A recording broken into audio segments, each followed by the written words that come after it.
Hello and welcome to Indus News live from Islamabad. I am Muneeb Hamid with the news of this hour. Let's begin with the headlines first.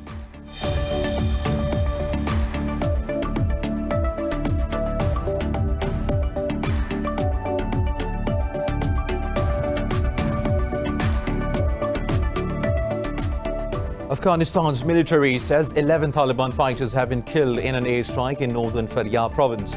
In a statement, the military said the airstrike destroyed a Taliban camp in Karma Kul district of the province. The Taliban have not yet commented on the claim.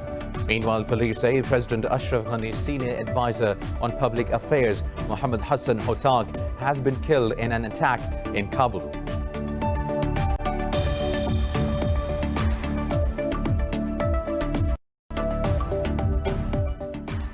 China has denied Indian allegations that its troops crossed the line of actual control in the Ladakh region.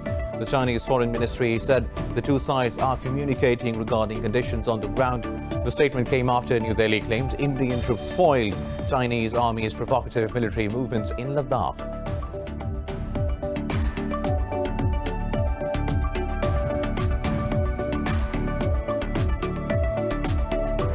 The first commercial flight from Israel to the United Arab Emirates has landed in Dubai. This comes after the two countries signed a US-brokered peace deal earlier this month to normalize relations.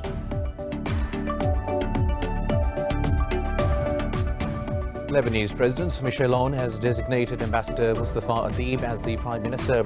Adib secured the support of 90 lawmakers in the 120-member Lebanese parliament. The previous government quit on August 10th in the wake of the Beirut explosion that killed nearly 200 people.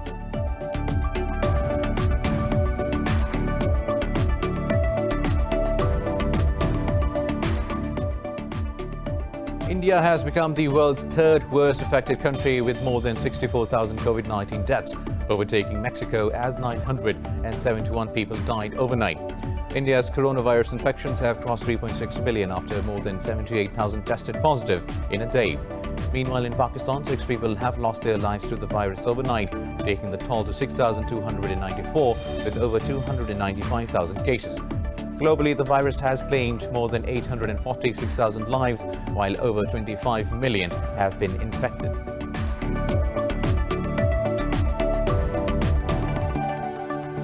News coming in detail after a short break. Stay tuned.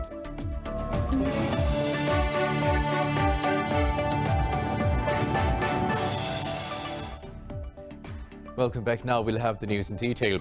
We start from Afghanistan, whose military says 11 Taliban fighters have been killed in an airstrike in northern Faryab province. In a statement, the military said the airstrike destroyed a Taliban camp in the Karma Kul district of the province. The Taliban have not yet commented on the claim. Meanwhile, Afghan President Ashraf Ghani's advisor has been killed in an attack in the capital, Kabul. Meanwhile, police said President Ashraf Ghani's senior advisor on public affairs, Mohammad Hassan Hotak, has been killed in an attack in Kabul as well. Ghani has condemned the killing, calling for a prompt investigation. There was no immediate claim of responsibility. Now, China has denied Indian allegations that its troops crossed the line of actual control in Ladakh region. The Foreign Ministry said the two sides are communicating regarding conditions on the ground. The statement came after New Delhi claimed Indian troops foiled Chinese Army's provocative military movements in Ladakh. It said Chinese troops violated the previous consensus agreed during military and diplomatic engagements. The two countries have been in a standoff over the Ladakh border dispute that erupted in late April. 20 Indian soldiers were killed in fighting that broke out between the two sides in Ladakh's Galwan Valley.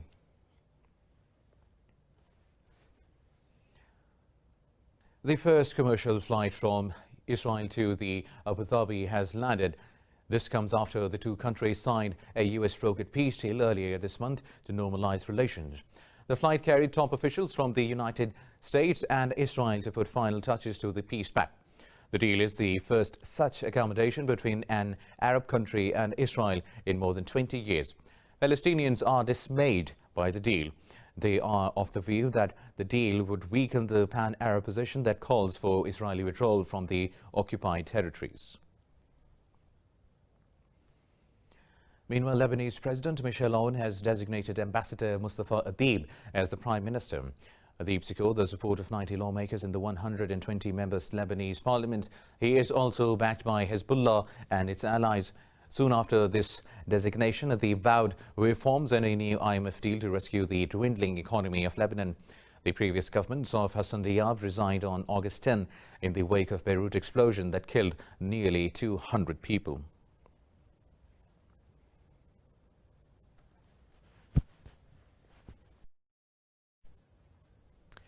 Now, Sudan's main rebel alliance has agreed on a peace deal with the government to end 17 years of conflict.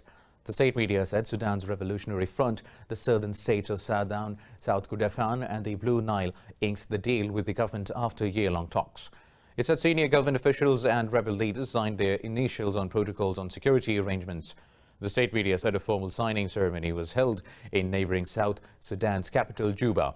It says Sudanese Prime Minister Abdullah Hamdok and several ministers flew to Juba on Sunday in pursuit of the agreement. Hamdok said finding a deal had taken longer than first hoped after an initial agreement in September 2019. Yemen's coalition forces say they have destroyed a Houthi explosive-laden drone and remotely controlled boat aimed at targeting Saudi Arabia. In a statement, coalition spokesman Turki Al-Malki said the drone was downed at the kingdom's Abha International Airport. Al-Malki said although the drone was intercepted, some splinters fell at the airport, but he said no casualties were reported after the incident. Al-Malki said the boat was destroyed south of the Red Sea. He said the explosive-laden boat posed a threat to regional and international security, shipping routes and global trade. The Houthis have not claimed responsibility for the attacks.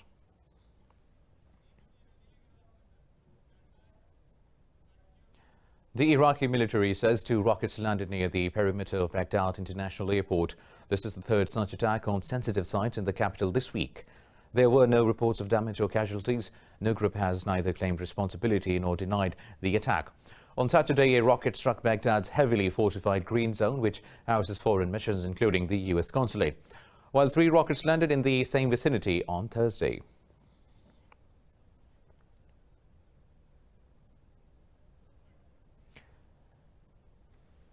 Now in Pakistan, 6 people have lost their lives to the coronavirus in the past 24 hours.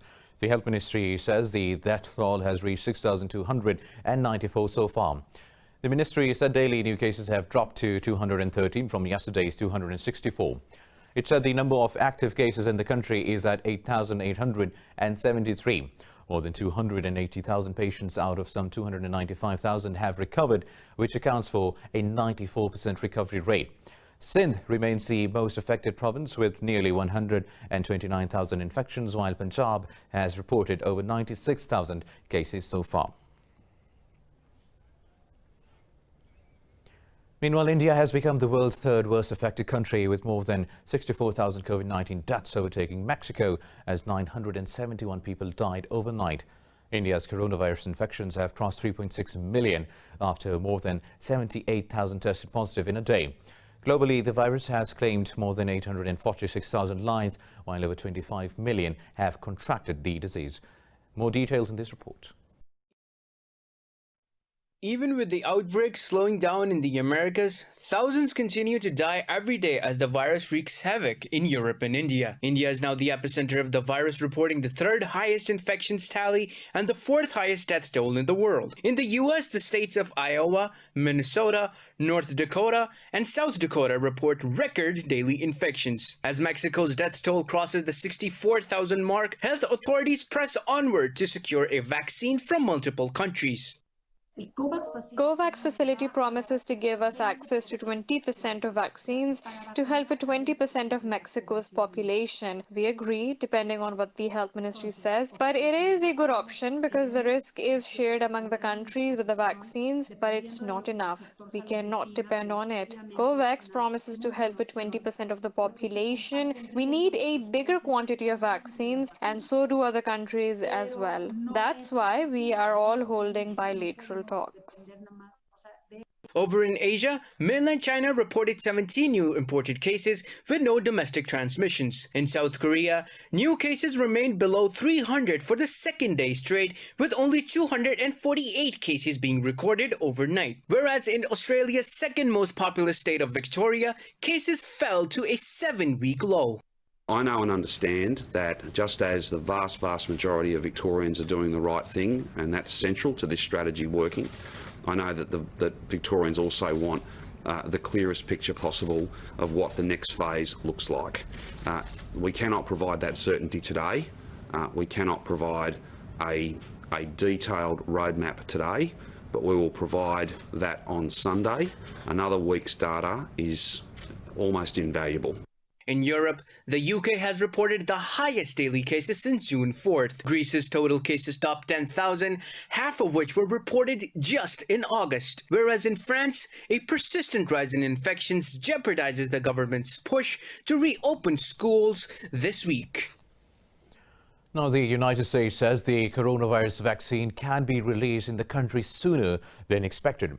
In an interview, the head of the U.S. Food and Drug Administration, Stephen Hahn, said the vaccine can be given emergency approval before the end of trials. Hahn said such a request for extraordinary approval will have to come from the vaccine developer. He said the decision to launch the vaccine before the end of the Phase 3 mass human testing trials will involve science and not politics. Hahn added that an emergency authorization will not necessarily cover everyone and might be granted for specific high-risk groups.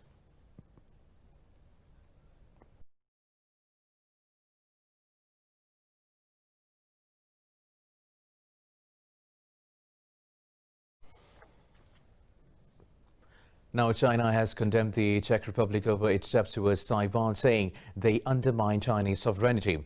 The Chinese government's top diplomat Wang Yi says Czech Senate Speaker Miloš Vystrčil will pay a heavy price for making an official trip to Taiwan. Speaking in Germany, Yi said there would be retribution for Prague's actions. He said Beijing will retaliate for Czech's short-sighted behavior and political opportunism. The Czech Senate Speaker Miloš Vystrčil said Prague does not seek political confrontation. Vystrčil arrived in Taipei on Sunday on a visit to promote business links with Taiwan, saying Prague would not bow to Beijing's objection.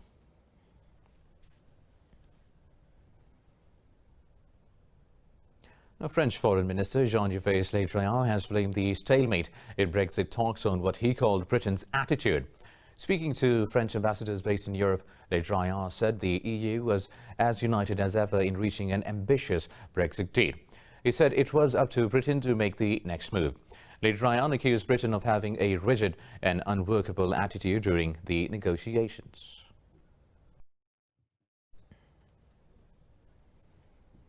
North Macedonia's parliament has approved the cabinet of Prime Minister Zoran Zaev in a vote of confidence. 62 lawmakers out of 113 voted in favour, while 51 voted against the Prime Minister. The alliance, led by the ruling Social Democratic Union of Macedonia, secured 35.89% of all votes in the July 15 snap polls. The vote ends a period of 8 months on which North Macedonia was run by a technical government originally mandated to be in power till April. The vote was then delayed because of the coronavirus pandemic.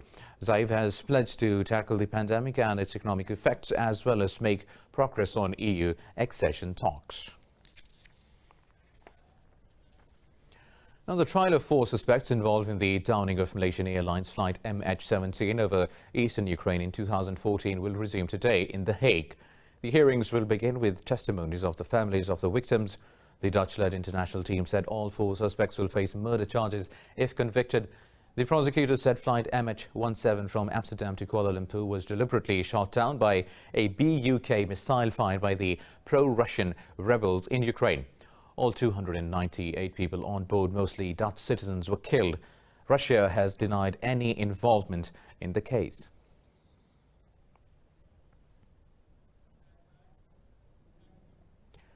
Moving on, 4 people have been killed in a collision between a SUV and an armored U.S. military vehicle in South Korea's Pushian city.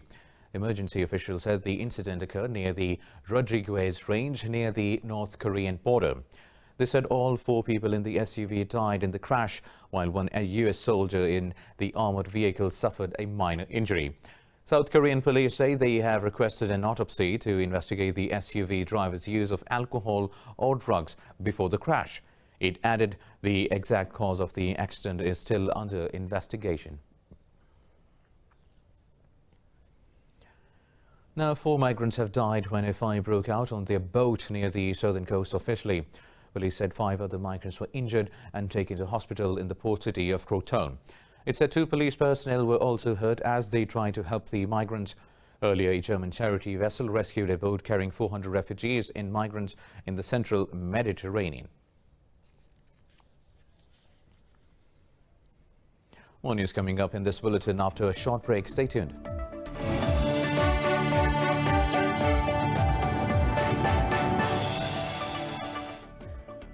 Welcome back. Now in Sudan, 90 people have died and thousands of homes have been destroyed after weeks of nationwide heavy flooding.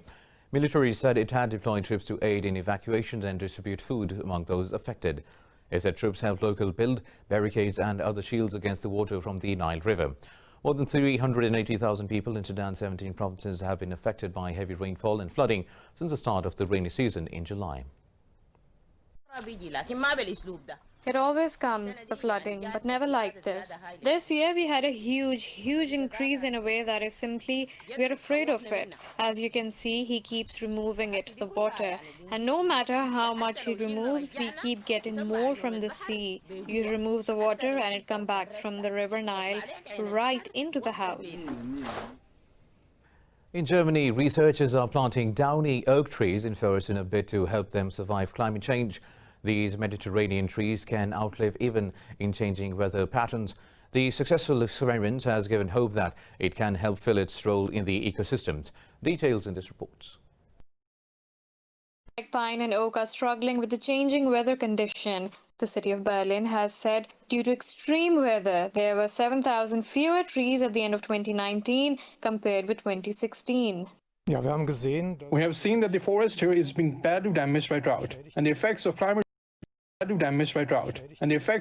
change mean we expect this situation to occur often in future. For a forest manager, it is important to plant trees now which can cope with the climate in 80 or 100 years. German researchers have experimented with the plantation of Mediterranean trees in the forests. These trees have survived even extreme weather. The researchers hope that the downy oak can help fill its role in the ecosystem, as is also a habitat for over 100 species of insects. This is a downy oak. It's a species which grows in the northern Mediterranean and the south of France. These are the trees we have had the most success with. In the past 9 years, they have grown 4 meters or more, and they survived the summers of 2018, 2019, and 2020 without damage. So we are very happy with these results. They show that our idea has legs.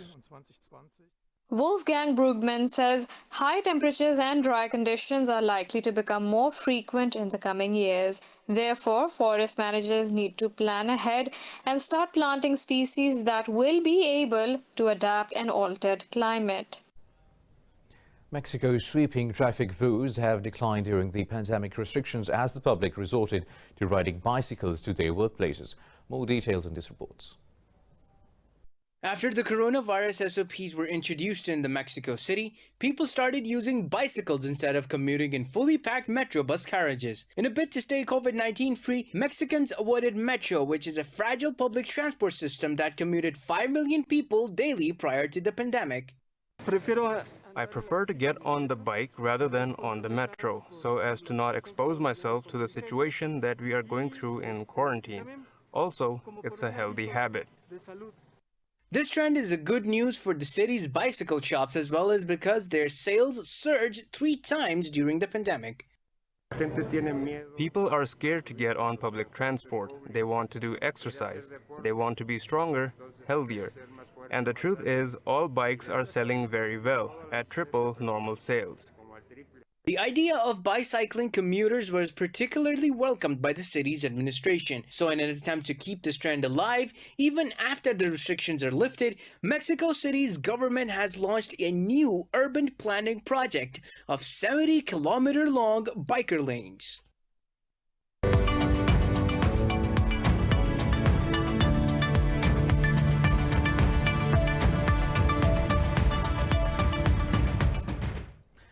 Most major European bourses are trading higher as global markets players are speculating supportive monetary policy measures around the globe.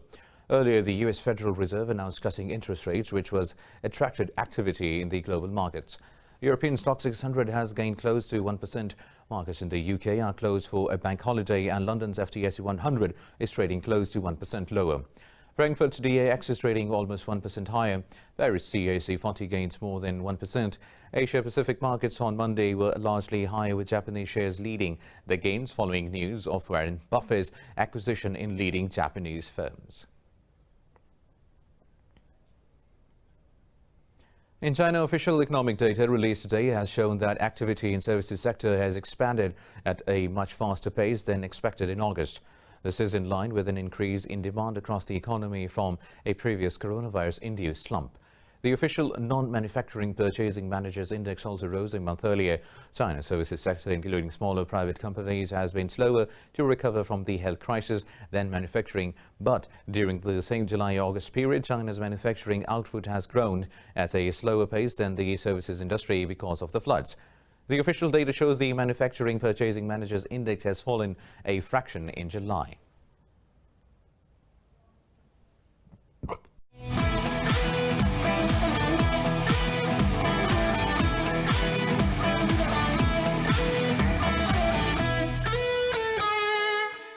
In football, Olympique Lyon have won their fifth consecutive Women's Champions League title after beating Wolfsburg by 3-1 in San Sebastian.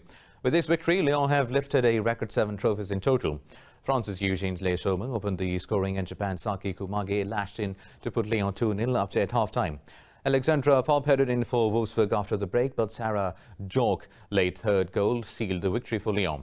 England right back Lucy Bronze win her third straight European crown with the French club.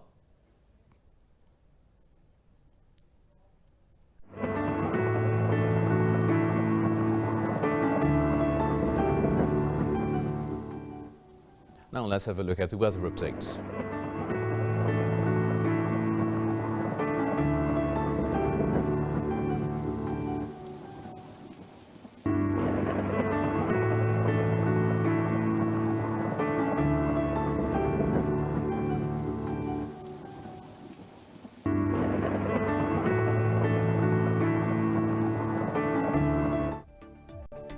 Well, that's all for now. For the latest update, you can follow us on social media at Indus.News. Take care.